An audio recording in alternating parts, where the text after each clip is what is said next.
இன்னொரு பாடலை பாடலாம். தேவதேவனே இயேசு ராஜனே உம்மை காணும் இருதயம் மகிழும். இந்த பாடலை பாடுவோம். இந்த பாடலை பாடும்போது இந்த ஒவ்வொரு ஸ்டான்ஸாகவும் பாடும்போது எந்த பைபிளில் எந்த சம்பவம் ஞாபகம் வரும் அப்படின்னா, இளைய குமாரனுடைய சம்பவம் நிச்சயமாக எல்லாருக்குமே ஞாபகம் வரும். ஏன் அப்படின்னா அதில் ஒவ்வொரு ஸ்டான்ஸாலையும் நம்ம பார்க்குறோம், நான் உம்மை மறந்து பிரிந்திட்ட போதும் நினைத்து நினைத்து ஏங்கினீரே, நான் உம்மை வெறுத்து ஓடின போதும் நீர் என்னை உயிராய் நேசித்தீரே. இது அப்படியே பாடும்போது இளையகுமாரன் எப்படி வீட்டை விட்டு வெளியே போயிட்டு உள்ளே வரும்போது அவங்க அப்பா எவ்வளோ நேசம் அவர் மேலே வச்சாரோ அதை குறித்து எழுதுனது மாதிரியே இருக்கும். நம்ம அந்த லூக்கா 15வது அதிகாரத்தில் கூட வாசிக்கும்போது தெரியும்.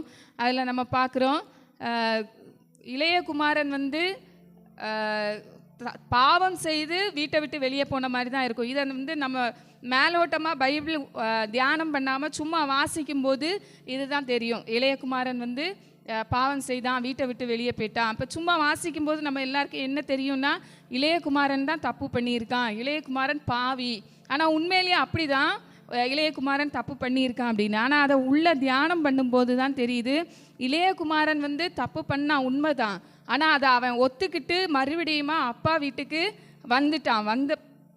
வந்து அவன் மனம் திரும்பிட்டான் அப்படிங்கிறத நம்ம வாசிக்கிறோம். ஆனால் நம்ம சும்மா மேலோட்டமாக வாசிக்கும்போது இளையகுமாரன் தப்பு பண்ணிட்டான், ஓடி போயிட்டான், அப்படி தான் நம்ம வாசிப்போம். உள்ளே போய் தியானம் பண்ணும்போது தான் தெரியும், அவன் வந்து தப்பு பண்ணது உண்மைதான், வீட்டை விட்டு ஓடி போனது உண்மைதான், அப்பாவுக்கு விரோதமாக பாவம் செய்தது உண்மைதான். ஆனால் எல்லாவற்றையும் அவன் வந்து ஒத்துக்கொண்டு கடைசியில் அப்பா வீட்டுக்கு திரும்பி வர்றான். அந்த திரும்பி வரும்போது நம்ம அந்த லூக்கா 15 பார்க்குறோம். திரும்பி வரும்போது லூக்கா 15 அவன் திரும்பி வாரான். மூத்த குமாரன் வந்து வரும்போது என்ன நடக்குதுன்னா, அவன் சொல்கிறான், மூத்த குமாரன் வந்து வீட்டுக்கு வாசல் படியில் வரும்போதே அங்கே வீட்டில் என்ன நடக்குதுன்னா, ஒரே ஆடி பாடி நடனம் ஆடுற களிப்பாக இருக்கிற அந்த காரியத்தை கண்ணால் பார்க்குறான். அதை பார்த்தோடனே மூத்த குமாரனுக்கு என்ன பொறுக்காமல் அவன் வந்து ரொம்ப வந்து கோவத்தில் இருக்கிறான். கோவத்தில் இருந்த உடனே அவன் வீட்டுக்குள்ளே தான் வர்றான், வீட்டு வாசற்படியில் தான் வரான். ஆனால் வந்து அப்பாட்டையே போய் கேட்காம வழியில் வேலை செய்கிற ஒரு வேலைக்காரன்ட்ட போய் விசாரிக்கிறான் என்ன அப்படின்னு. இப்போ அப்பா வீட்டுக்குள்ளே வரும்போது அந்த வீடு அவனுக்குள்ளது தான், மூத்த குமாரன் வீடு தான். இப்போ அப்பா அவன் சொந்த அப்பா தான். ஆனால் அப்பாட்ட போய் கேட்கல, எதுக்காக இந்த ஒரு காரியங்களை பண்ணுறீங்க அப்படின்னு. வழியில் இருக்கிற வேலைக்காரன்ட்ட போய் கேட்குறாரு. கேட்கும்போது என்னாச்சுன்னா, அவன் வந்து சொல்கிறான், சகோதரன் வந்திருக்காரு. இதே மாதிரி தான் சில சூழ்நிலைகள் வந்து சொல்லும்போது அப்பா கிட்ட வரும்போது ஒரு விதமாக பதில் இருக்கும், ஆனால் இன்னொரு ஆள்கிட்ட போய் கேட்கும்போது வேறு விதமாக பதில் இருக்கும். ஆனால் அவன் அப்பாட்ட கேட்காம வேலைக்காரன்ட்ட கேட்டதுனால அவனுக்கு என்னாச்சுன்னா ரொம்ப கோபம் வந்துச்சு.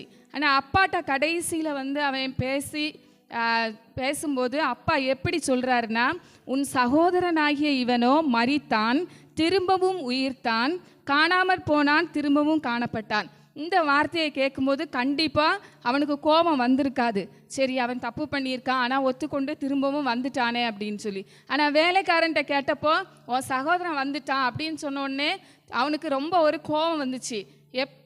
யாராக இருந்தாலுமே, நம்மளாக இருந்தாலுமே ஒரு தப்பு பண்ணவங்கள அவன் மறுபடியும் வந்துட்டான் அப்படின்னா நிச்சயமாக கோபம் தான் வரும். ஆனால் அப்பா சொல்கிற வார்த்தை எப்படி இருக்குன்னா, அவன் மரித்தான், திரும்பவும் உயிர் பெற்றான், அவன் வந்து காணாமல் போனான், ஆனால் திரும்பவும் காணப்பட்டான் அப்படின்னு சொன்ன உடனே அந்த வார்த்தையே வித்தியாசமாக இருக்குது. இதே மாதிரி தான் ஆண்டவருடைய அன்பு வந்து மற்ற மனுஷர்கள்கிட்ட எப்படி இருக்குன்னா, அந்த வேலைக்காரன் சொன்ன மாதிரி தான் இருக்கும். ஆனால் ஆண்டவருடைய அன்பு எப்படி இருக்குன்னா, இந்த தகப்பன் எப்படி சொல்கிறாரோ அதே மாதிரி தான் இருக்கும். சில நேரத்தில் பாவம் பண்ணவங்கள பார்த்த உடனே ஒரு வெறுப்பு, கோபம் அந்த மாதிரி தான் இருக்கும். அவங்க வந்து நடனமாடி களிப்பாக இருக்கிறத பார்த்தா எரிச்சலாக இருக்கும். ஆனால் இங்கே வந்து மூத்த குமாரனுக்கு அதை பார்த்தோன்னே எரிச்சலாக இருந்துச்சு. ஆனால் நேரே போய் அப்பாட்ட கேட்டிருந்தா கண்டிப்பாக அவனுக்கு கோபம் தணிஞ்சிருக்கும். அவன் அப்பாட்ட கேட்காம வழியிலேயே பேசிட்டான். அப்பா வீட்டுக்குள்ளே வந்து அப்பாட்ட பேசியிருந்தா, வழியில் பேசாமல் அப்பாட்ட பேசியிருந்தா நிச்சயமாக அவனுடைய கோபம் தணிஞ்சிருக்கும். அடுத்து இதில் வந்து நிறைய வார்த்தையை நம்ம பார்க்குறோம். அதில் சொல்கிறாரு, 28வது வசனத்தில் நம்ம பார்க்குறோம். லூக்கா 15 அவன் கோபம் அடைந்து உள்ளே போக மனதில்லாதிருந்தான். தகப்பனோ வெளியே வந்து அவனை வருந்தி அழைத்தான். இப்போ பாவம் செஞ்சவனை வீட்டுக்குள்ளே விட்ட உடனே மூத்த குமாரனுக்கு என்ன ஆச்சுன்னா ரொம்ப கோபம் வந்து வெளியில் நிற்கிறான். அப்பா தான் போய் அவனை வந்து ரிக்வெஸ்ட் பண்ணி உள்ளே கூப்பிட வேண்டியதாக இருக்குது. இப்போ சில நேரத்தில் அப்படி தான் நிறைய காரியங்களில் இருக்கும். கோபம் வந்து அப்படியே இருக்கும். அப்போ யார் ஒரு மேல் இடத்துல இருக்கிறாங்களோ அவங்க போய் வருந்தி அழைச்சி கூட்டு வரணும் அப்படின்ற மாதிரி சுச்சுவேஷன் இருக்கும். இங்கே அதே மாதிரி தான் தகப்பன் போய் வருந்தி அழைக்கிறாரு. வருந்தி அழைக்க வேண்டிய ஒரு சூழ்நிலையை மூத்த குமார் அந்த இடத்துல ஏற்படுத்தி இருந்திருக்காரு. அவன் தகப்பனுக்கு பிரதியுத்தரமாக, இதோ இத்தனை வருஷ காலமாய் நான் உமக்கு ஊழியம் செய்து ஒரு காலம் உம்முடைய கற்பனையை மீறாதிருந்தும் என் சிநேகிதரோடே நான் சந்தோஷமாக இருக்கும்படி நீர் ஒரு காலம் எனக்கு ஒரு ஆட்டுக்குட்டியையாவது கொடுக்கவில்லை. அப்படி மூத்த குமாரன் அப்படி சொல்கிறாரு, நான் எப்போதும் உன் கூட தான் இருக்கிறேன், ஆனால் நீங்கள் எனக்கு எதுவுமே கொடுக்கலன்னு. அதுக்கு தகப்பன் என்ன சொல்கிறாருன்னா, தகப்பன் சொல்கிறாரு 31வது வசனத்தில், நீ எப்போதும் என்னோடு இருக்கிறா, எனக்குள்ளதெல்லாம் உன்னுடையதாக இருக்கிறது. இப்போ சும்மா நம்ம நார்மலாக பார்க்கும்போதே எப்படி இருக்கும் அப்படின்னா, கடைசியாக வந்தவங்களுக்கு ஏதாவது ஒன்று கொடுத்தோம் அப்படின்னா முதல்ல இருந்தவங்களுக்கு கோபம் வரும். இதே மாதிரி தான் இங்கே வந்து இளைய குமாரனை நேசித்த உடனே மூத்த குமாரனுக்கு கோபம் வந்துச்சு. நான் எப்போதும் உங்கள் கூடயே இருக்கிறேன், ஆதியிலேருந்தே இருக்கிறேன், ஆனால் எனக்கு அந்த ஆசீர்வாதத்தை எதுவுமே கொடுக்கல. அதான் தகப்பன் சொல்கிறாரு, மகனே நீ எப்போதும் என் கூட தான் இருக்கிற, உண்மைதான், ஆனால் என்னுடையது எல்லாம் உன்னுடையதாக இருக்கிறது. அதை வந்து புரிந்து கொள்ள வேண்டிய அந்த விதத்தில் புரிந்து கொள்ளாததுனால அங்கே என்ன ஆகுதுன்னா மூத்த குமாரனுக்கு கோபம் வருது. ஆனால் இங்கே என்ன பார்க்குறோம் அப்படின்னா தேவனுடைய அன்பை பார்க்குறோம். இளைய குமாரன் தகப்பன் இடத்துல வந்தபோது தகப்பன் எப்படி அன்பு செலுத்துகிறார் அப்படின்னு சொல்லி பார்க்குறோம். என்னதான் பாவம் பண்ணியிருந்தாலுமே சில இடத்துல நம்ம பார்க்குறோம், சில வீடுகளில் கூட பார்ப்போம், வாலிப பிள்ளைங்க லவ் மேரேஜ் பண்ணி போயிட்டாங்கன்னா என்ன பண்ணுவாங்கன்னா அம்மா அப்பா சேர்க்க மாட்டாங்க. ஆனால் ஒரு சிலர் என்ன செய்வாங்கன்னா கொஞ்ச நாள் ஆனோடனே சரி போயிட்டா அவள் ஃபேமிலி ஆயிட்டா இனிமேல் சேர்த்துக்கிடுவோம் அப்படின்னு சேர்த்துருவாங்க. இதே மாதிரி தான் இந்த இடத்துல இளையகுமாரன் போயிட்டான், ஆனால் தப்பு பண்ணிட்டான் தான். ஆனால் திரும்ப வரும்போது அந்த தகப்பனுடைய இருதயம் சேர்த்து கொள்ளுகிற அந்த விதத்தில் இருந்துச்சு. இதே மாதிரி தான் நம்ம எல்லாருக்குடைய இருதயமும் நம்ம என்னதான் காரியங்கள் மனுஷங்களை குறித்து கேள்விப்பட்டாலும் அதை வந்து ஏற்றுக்கொண்டு மறுபடியும் அவங்க அந்த இடத்துல விழாதபடிக்கு அவங்கள வந்து இன்னும் அவங்கள வந்து நல்ல ஒரு இடத்துல வைக்கிற விதத்தில் ஆண்டவர் வந்து வழி நடத்தணும்னு சொல்லி அந்த ஒரு இருதயத்தோடு நம்ம இந்த பாடலை பாடலாம்.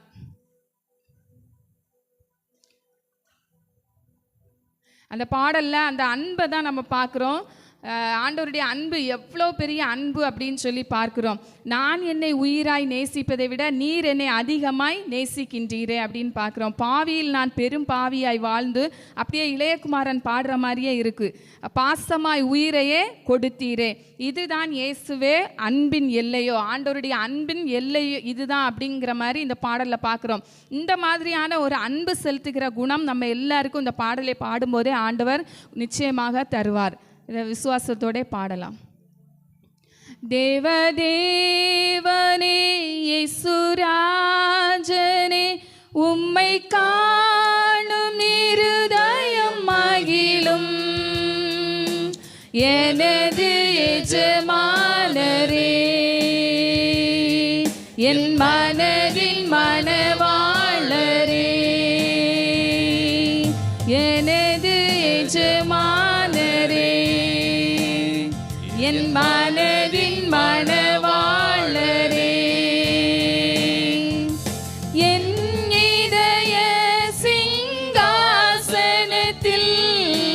வீற்றிருக்கும் என் ராஜாவே, வானாதி வானங்கள் உமக்கு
நீர் என்னை உயிராய் நேசித்தீரே. நான் உம்மை மறந்து பிரிந்திட்ட போதும் நினைத்து நினைத்து ஏங்கினீரே. நான் உம்மை வெறுத்து ஓடின போதும் நீர் என்னை உயிராய் நேசித்தீரே. இதுதான் இயேசுவே அநாதி சிநேகமோ. இதுதான் இயேசுவே அநாதி சிநேகமோ. தேவனே இயேசுராஜனே, உம்மை காணும் இருதயம் மகிழும். எனது எஜமானரே, என் மனதின் மணவாளரே. எனது எஜமானரே, என் மனதின் மணவாளரே. நான் என்னை உயிராய் நேசிப்பதை விட நீர் என்னை அதிகமாய் நேசிக்கின்றீரே. பாவியில் நான் பெரும் பாவியாய் வாழ்ந்தும் பாசமாய் உயிரையே கொடுத்தீரே. நான் என்னை உயிராய் நேசிப்பதை விட நீர் என்னை அதிகமாய் நேசிக்கின்றீரே. பாவியில் நான் பெரும் பாவியாய் வாழ்ந்தும் பாசமாய் உயிரையே கொடுத்தீரே. இதுதான் இயேசுவே அன்பின் எல்லையோ. இதுதான் இயேசுவே அன்பின் எல்லையோ. தேவனே இயேசுராஜனே, உம்மை காணும் இருதயம் மகிழும். எனது எஜமானரே,